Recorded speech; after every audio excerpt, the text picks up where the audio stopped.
Yo, what's up guys? This is me, MJ Moto, and for today's video mga idol ay nandito kami ngayon sa may Manukan. So ayan, sa Manukan dito sa may Marilaki mga idol.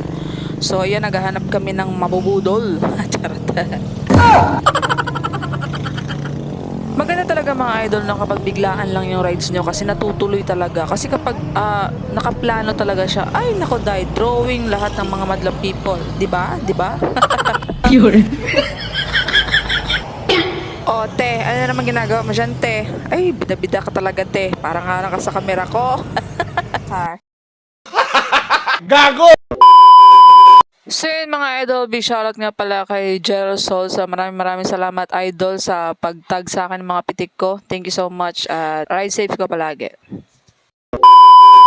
So yun nga mga idol, habang nag-aantay kami dito sa may Manukan nakita namin dito si Tatay Dan, si Purple Rider. So kinagagalak namin na makapag-picture sa Tatay Dan. So sobrang nakakabilib kasi nga sa ganitong edad kayang-kaya pa niyang magmaneho ng motorcycle. So napaka-solid mo Tatay Dan. So ikaw yung inspirasyon ng lahat. So thank you so much. At syempre mag-iingat ka po palagi at syempre ride safe ka po palagi. Angkas lang po ako.